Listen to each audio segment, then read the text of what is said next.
The Exxon radio and TV show is largely an opinion talk show. All opinions, comments, or statements of fact expressed by Rob McConnell's guests are strictly their own and are not to be construed as those of the Exxon radio and TV show or in any manner endorsed by Rob McConnell, Relmar McConnell Media Company, Talkstar Radio Network, its affiliated stations, or employees.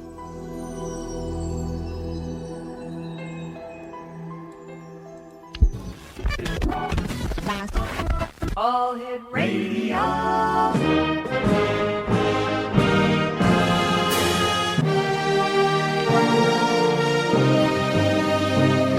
Welcome to the X Zone, a place where fact is fiction and fiction is reality.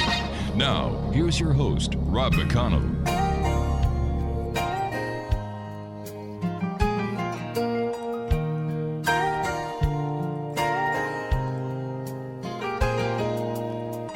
It's amazing how you can speak right to my heart.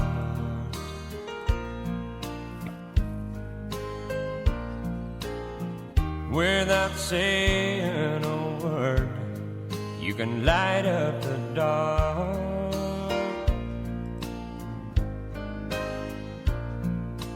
Try as I may, I could never explain what I hear when you don't say a thing. The smile on your face lets me know that you need me. There's a truth in your eyes saying you'll never leave me. A touch of your hand says you'll catch me if ever I fall.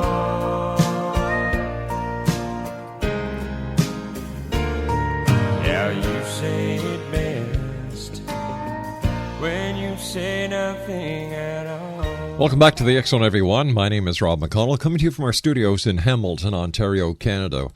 Worldwide on the Talkstar Radio Network, Exxon Broadcast Network, UK High Definition Radio, Euro High Definition Radio, Star Cable, and our growing family of broadcast affiliates right across Canada, the United States, Central America, the Caribbean, South America, the Pacific Rim, Asia, India, Africa, and Europe. Worldwide toll-free, 1-800-610-7035. Email xzone@xzoneradiotv.com. On MSN Messenger, xzoneradiotv@hotmail.com. And our website, www.xzoneradiotv.com.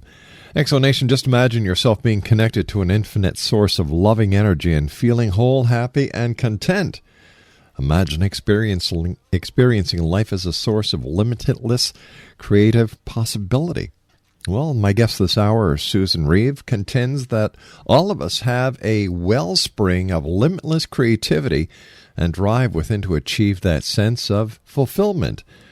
In The Inspired Life, Unleashing Your Mind's Capacity for Joy, published in November by Viva Editions, Susyn with Joan Breiner offers proven tools to access your inspiration no matter how deeply buried they are.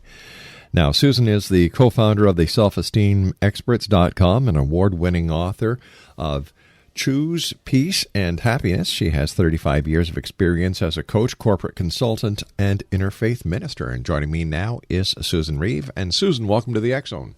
Oh, it's great to be here with you and your audience around the world. Tell me, how did you get into this this genre that you're in? Well, it actually happened a very, very long time ago. When I was a teenager, although I didn't realize it at the time, but when I was a teenager, I wrote in my journal, what would the world be like if everybody loved themselves? And little did I know at that time that I would go on to study psychology and counseling and have the opportunity to work with tens of thousands of people and discover that how we feel about ourselves really is the blueprint for all of our relationships in our life. And so exploring that relationship and having a loving relationship with ourselves is really a foundation for living an inspired, happy, satisfying life. Susan, stand by. You and I have to take our first commercial break. We'll be back in 2 minutes. Exo Nation Susyn Reeve is our special guest to this hour. Her website is www.susynreeve.com. That's SUSYNREEVE.com. This is the Exxon, a place where people dare to believe and dare to be heard, Monday through Friday from 10 p.m. Eastern until 2 a.m. Eastern. And then there are some of our affiliates that now carry us from 2 a.m. right through until 6 a.m. So that's 10 p.m. Eastern until 6 a.m. Eastern.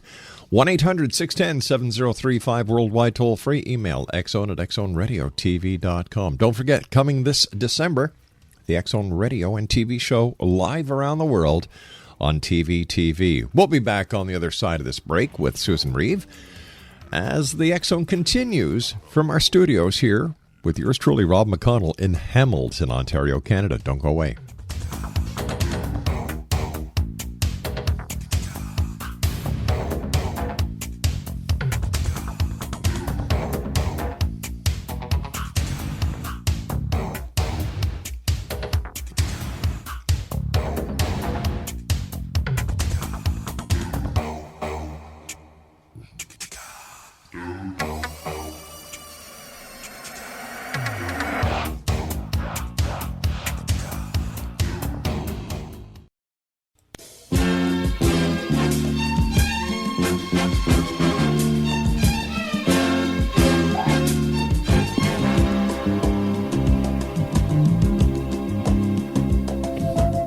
Lady love, your love is peaceful like a summer's breeze. My lady love, with love that's tender as a baby's touch, you give me all of the things that I need so much. You're my world, lady love. Explanation, Susyn Reeve is our special guest to this hour. We're talking to Susyn about her new book, The Inspired Life, Unleashing Your Mind's Capacity for Joy. And you know, it's pretty sad when you think about it, Susyn, that people actually have to be told that they need to love themselves. I thought this was something that everyone did automatically. Yeah, wouldn't it be nice if everybody did automatically love themselves? Mm-hmm. But, you know, we have experiences when we're children, and they can be horrific experiences, like horrible physical, emotional, sexual abuse. Yeah. Or it can be a circumstance where you bring home your report card and you got an A- and your sister got an A+, and your parents say, "What's wrong with you? Why did you only get an A-?"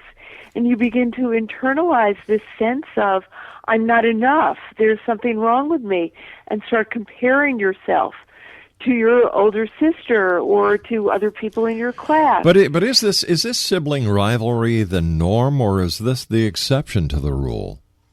Well, unfortunately, I think it is the norm. I think that we have been taught in the world that we live in, and this is really a paradigm that is beginning to change, is that we judge ourselves based on outside circumstances.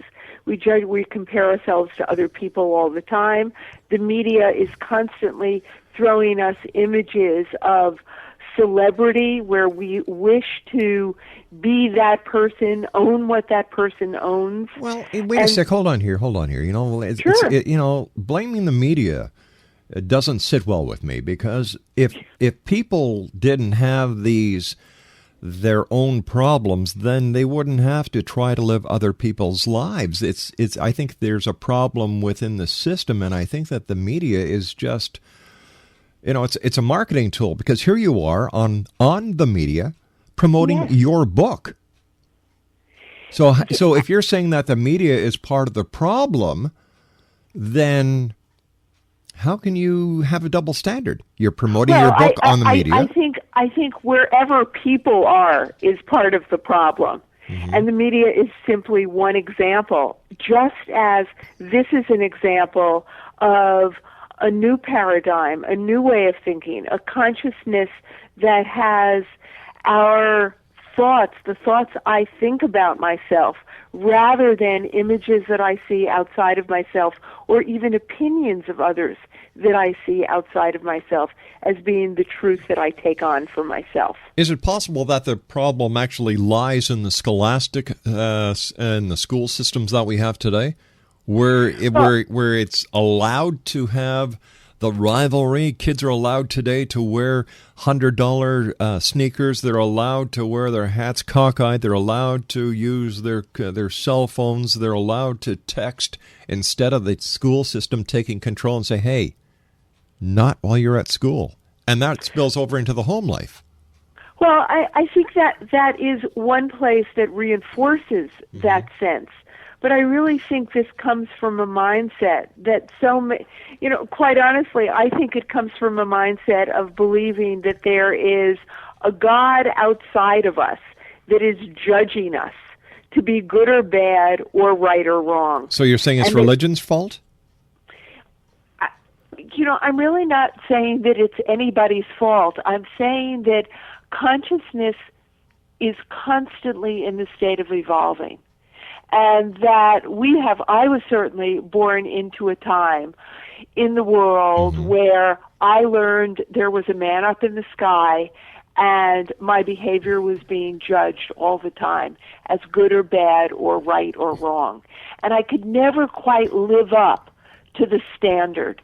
If I told a lie, if I told a little lie, I was bad. If I didn't like somebody, I was bad.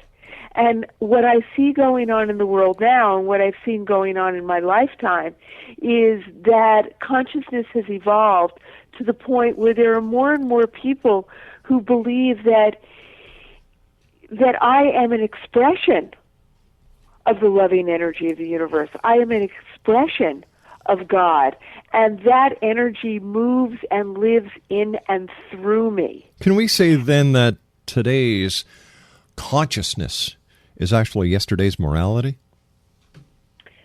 Today's consciousness. Like we're just putting another new word with more icing into the mix, because consciousness, what is consciousness? Consciousness is the way we think. It is the sense that we have from the inside out. It is how we see the world. So, do unto others as you would have them do unto you. Thou shalt not kill. Don't commit adultery, and so on and so forth. The morals. Absolutely. If we lived by that and lived with that, how do we kill the spirit of a child? How can a parent do that unknowingly? Might say in the midst of frustration, might just say, that was such a stupid thing you did, in a very loud voice. And this little person is scared of that big voice of this big person who they trust, feels afraid when the parent is angry at them. And understandably, this may be a parent who's working 2 jobs, who's taking care of 3 kids, who's wondering how they're going to meet the mortgage. But the child takes that on as their identity. Well, you know what? I grew up in a home where mom and dad worked. Dad had 2 jobs, and yet we were never yelled at. We were fully supported. We've got 6 children, 7 grandchildren, an 8th on the way. And no matter what the trip through life has been, the children have never been yelled at. I don't think I've ever spanked any of my kids. And I think that's wonderful. To me, that's common sense. To me, that's common sense. From the experience that I have, obviously, I work with people who are experiencing some pain in their life, who aren't feeling good about themselves, who don't feel as though they're enough. They have not had that experience. All right, so you're working with the minority of society? I actually think I'm working with the majority of society. Tell me, the experience that you've described is in the minority. And yet all the people that I know feel the same way about the way they were brought up and the way that they have brought up their families. I'd love to be around all these people. Well, tell me I'd something. love How was your to child? learn more about that. Okay, let me ask you this. How was your childhood? Actually, I had a very loving childhood, but I had an experience in my childhood that had me decide that I wasn't loved. And it was a decision that came out of an enormous amount of love. When I was about 3 years old, my mom had to go into the hospital for surgery. Mm-hmm. At that time, in the early 50s, you'd go into the hospital for a week, 10 days, 2 weeks when you had surgery. Mm-hmm. And my parents decided that it would be best for me to stay with my grandparents. Yeah. My sisters were much older. They were off in school during the day. Mm-hmm. And my grandparents adored me. But I'd never been separated from my parents before. I'd never stayed at my grandparents' house alone before. And so I internalized that as abandonment, as though I had done something wrong. And my mother, for years, my mother and I had conversations about how a different child came home. Now, I was from a loving home, yet I had an experience, and the story that my 3-year-old self experienced was that I was being cast out, that there was something wrong with me. Once again, I can only pull from my past, and when I was about 5 years old, my mother was in the hospital for a couple of months with cancer. And this is going back to the 50s. Yeah. My brother went with his godparents. I went with my grandmother, and yet I never resented any. I never harbored any thoughts of resentment or of abandonment. And isn't that terrific that you had a similar experience, a similar set of circumstances, and yet the way you experienced it was very different than the way I experienced it. Is it possible that a lot of the problems that you see, talking to the people that you do, and the reason why you put these people with these problems in the majority is because of your very own experiences? Well, I find it interesting that when I was about 13 years old, I wrote the question in my journal, what would the world be like if everybody loved themselves? And I think in some way that has been an invitation during my life for people who aren't feeling good about themselves, for people who don't feel as though they measure up, those are the people who come to the work that I do, because that has been what I have focused on during my life, loving myself and supporting people in having more satisfying relationships with themselves and ultimately living a more peaceful and happy life, which seems to be what occurred in your family and what has now gone on generationally. All right, so tell me, is it that you're supporting these people, or are you enabling these people? I am offering them a new way of experiencing themselves. Why can't these people figure this out on their own? Because when we get locked in a let me think of an example. I'm going to give you a few minutes to think about this, because I've got to take my news break. Exo Nation, we're coming to you from our studios in Hamilton, Ontario, Canada. Susyn Reeve is our guest, SusynReeve.com. And we'll be back on the other side of this commercial break as we continue here in the Exxon. By the way, don't forget, Lucia Mann is one very brave lady. She's the lady who has blown the lid off modern-day slavery. Her website, www.luciamann.com. That's luciamann.com. 1-800-610-7035, worldwide toll-free. Email exxon@exxonradiotv.com. On MSN Messenger, exxonradiotv@hotmail.com. And our website, www.exxonradiotv.com. I'll be back on the other side of this news break. Don't go away. All of the things that I need so much. You're my world, lady love.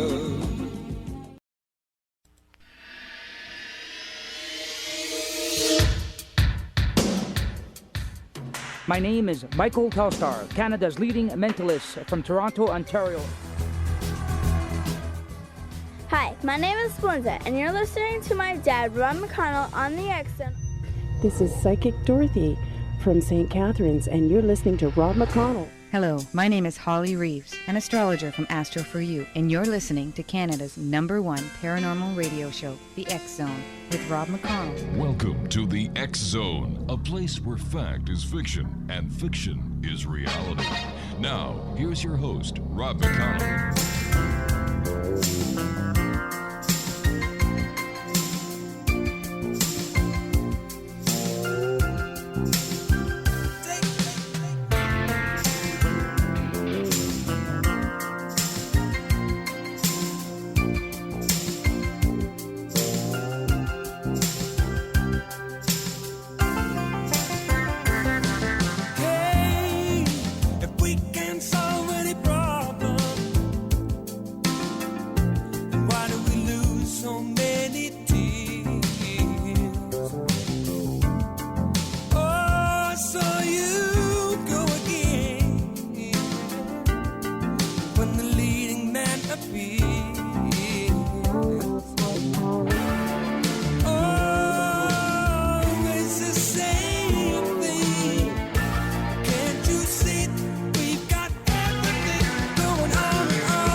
Exxon Nation, Susyn Reeve is our special guest of this hour.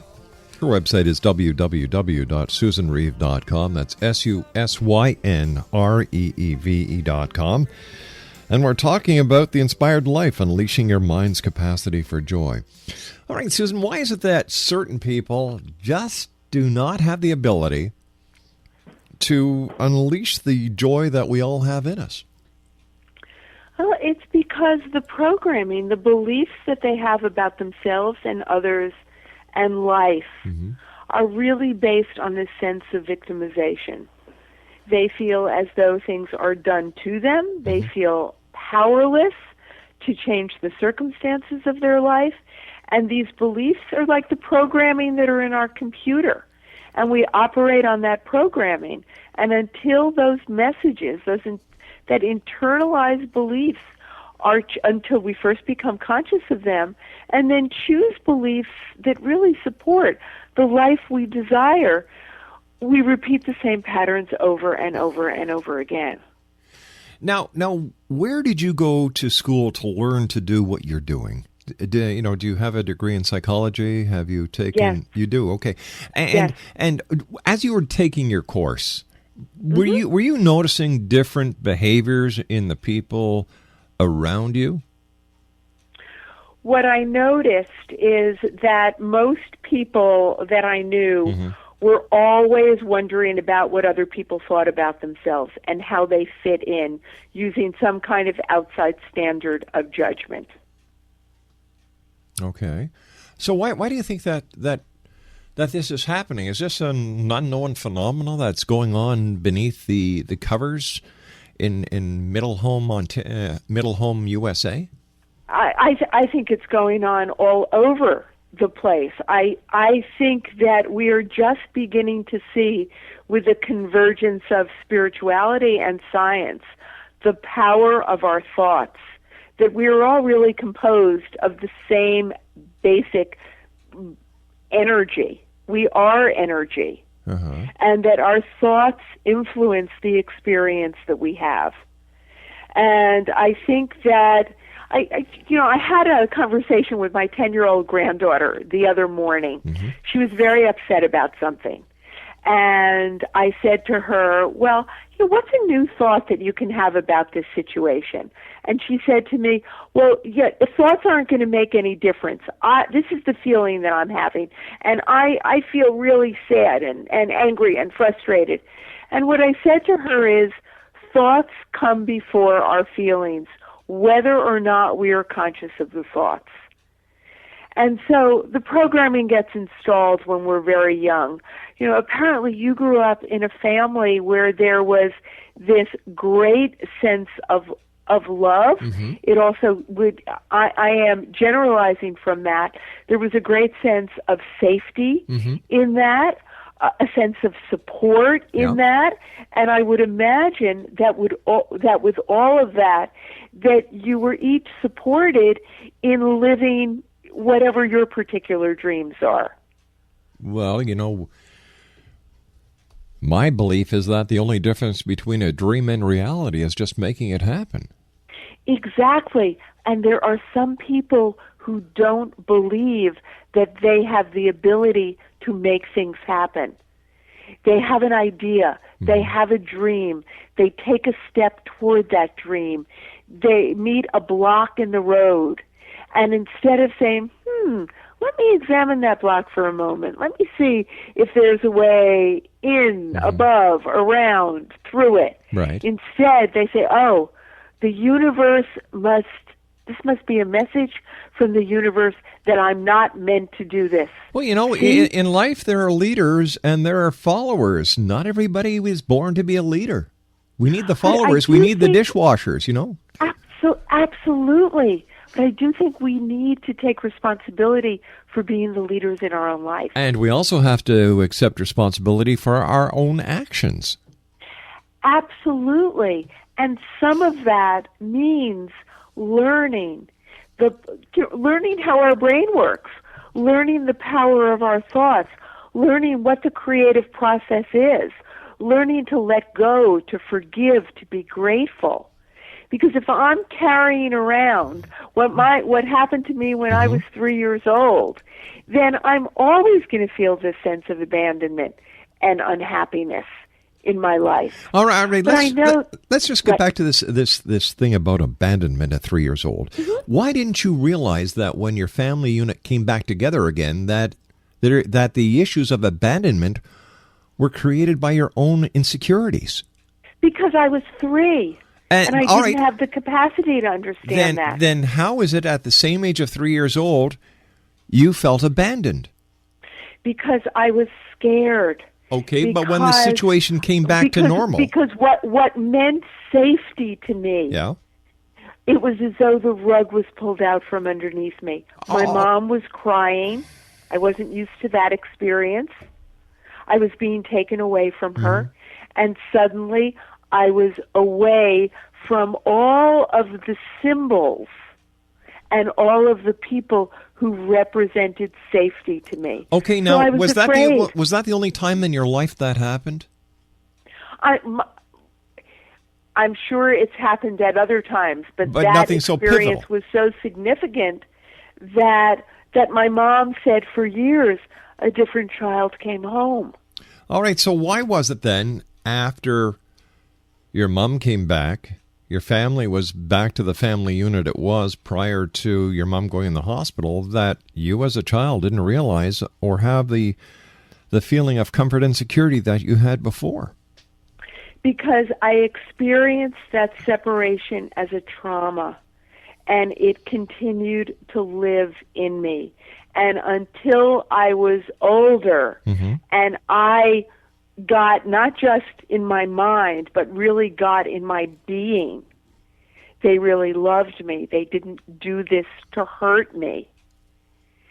Did that dissolve? Okay, so how does this work with the people who seek you out for the very same problems? How do you get them to heal themselves? Well, first we identify what is the problem. What's the experience that they're having, and where do they feel that feeling in their body? You know, so much therapy in the past was focused on understanding the situation. The work I do is to focus people is where do you feel that pain, that anger, that fear, that frustration in your body? And then a lot of my work has to do with, it's as though now as an adult, to let that younger part of ourselves know you're safe now, you're okay now, you didn't do anything wrong, to integrate the parts of ourselves that we have felt separated from for so long. A person who goes through the type of anxiety separation that you went through at the age of 3, would this be characterized by a person who is overprotected by their parents? Somebody who's overprotected by their parents could feel that the world isn't safe, could feel that things have to be very ordered and I have to know what's going on. That could be somebody who is an adult in the midst of uncertainty, feels such anxiety that it's almost impossible for them to take a step in the direction of a greater sense of calm or to reach a particular goal. You know, I think as parents, and I'm curious to know your thought, I think as parents we walk a tightrope some of the time in both loving our children and giving them, providing them with a sense of safety, and also letting them go. Well, of course. And knowing that, you know, they will face challenges along the way, but that they have the internal strengths, one, to know to ask for help, to be able to receive help, and also that willingness to step into something new and not expect perfection on day one. It's in my book, that's called growing up. Exactly.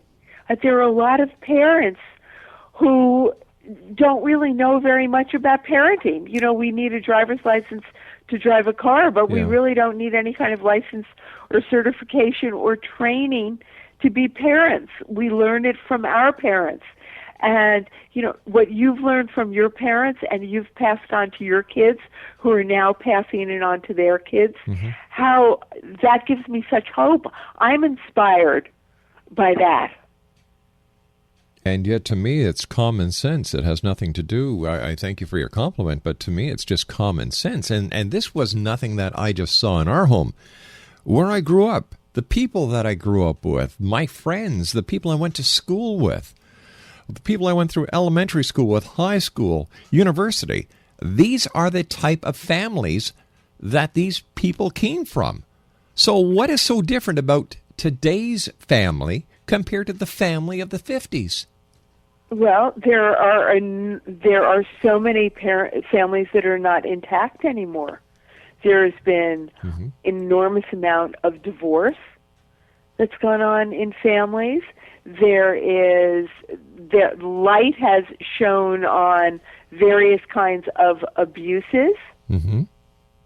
And, you know, we learn from what we've experienced. Well, we also see so many reports and hear so much about violent crimes that go on, about torture that goes on. You know, there are so many images that we have that pit people against one another.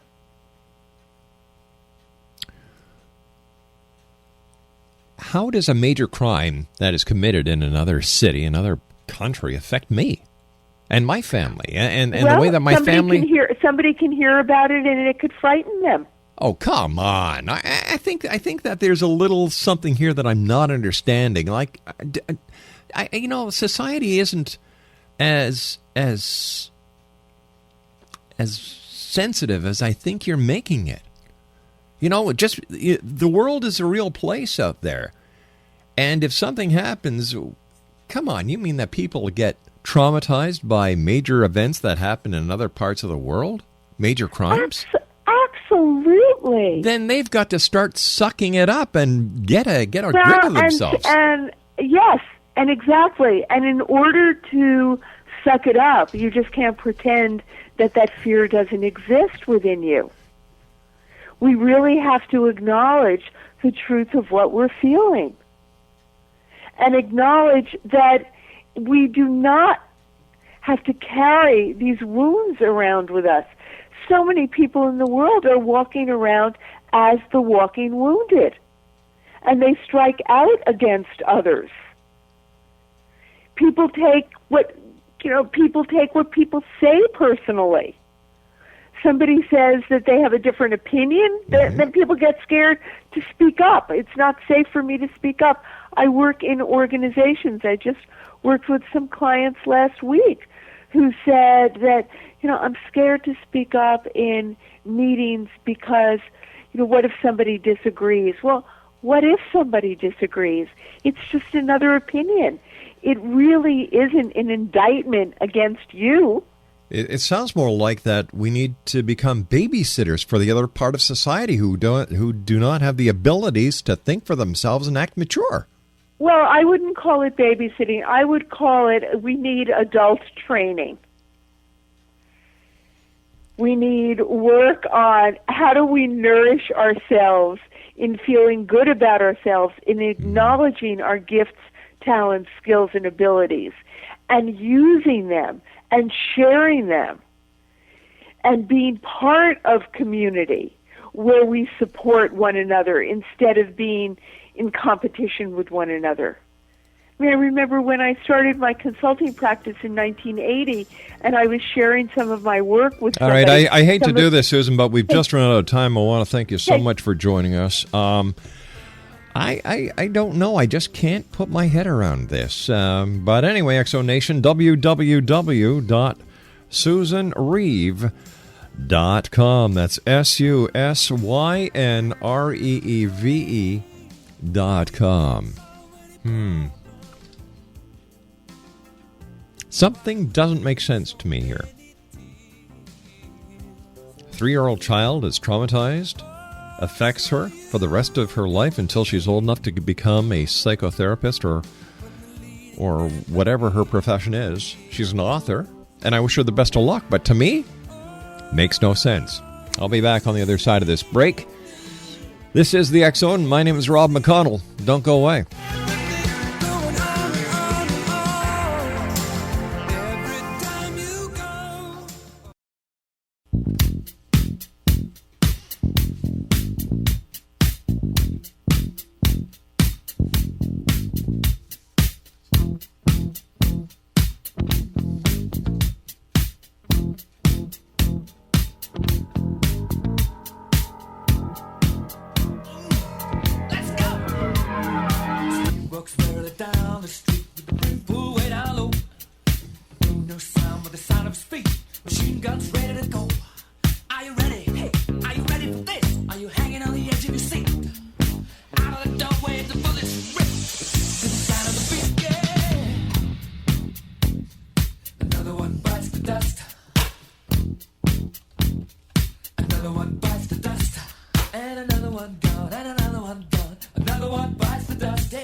Hey, I'm sorry about that, Exxon Nation. I was just checking out a few things over here.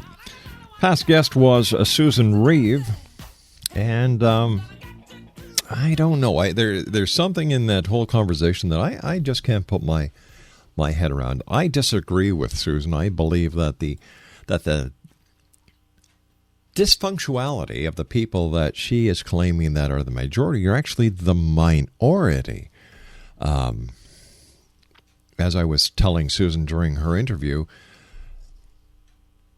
the people that I went to school with, the people that I grew up with, the people that are in my life today, the people that I meet and greet on a daily basis, they seem to have everything all together. They don't seem to have suffered from a traumatic experience at the age of 3. And mind you, I would place my bottom dollar that there isn't one person listening today who, at a very early age, had a traumatic experience happen to them. Many kids have traumatic experiences and separation anxiety when they go to school for the first day. That doesn't taint them for life. That doesn't kind of screw them up. because after school you go home, you meet, mom and dad are there, the family unit is there, and you've made new friends at school, and the next day you just can't wait to go to school. Life is great. You've got mom and dad, your little brother, your puppy at home. You go to school, you've got some brand new friends. When my mom was in the hospital, she was in the hospital for a couple of months. I didn't feel as if I had been abandoned. I still had my dad. I still had my grandparents, my aunts, my uncles. I got to saw my brother once in a while.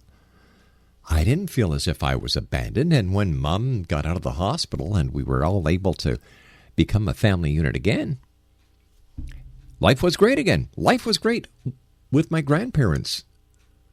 So what am I missing here, Exxon Nation? Send me an email, exxon@exxonradiotv.com.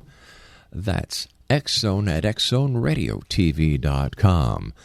I'll be back on the other side of this commercial break with the news at 6.5 minutes past as the Exxon continues from our studios in Hamilton, Ontario, Canada. Worldwide toll-free 1-800-610-7035. Email exxon@exxonradiotv.com. On MSN Messenger, exxonradiotv@hotmail.com. And our website, www.exxonradiotv.com. I don't know. Is the world really that screwed up? I don't believe it is. I really don't believe it is. I'll be back on the other side of this break. Don't go away. Another one bites the dust, and another one gone, and another one gone. Another one bites the dust, hey, hey, I'm gonna get you too. Another one bites the dust.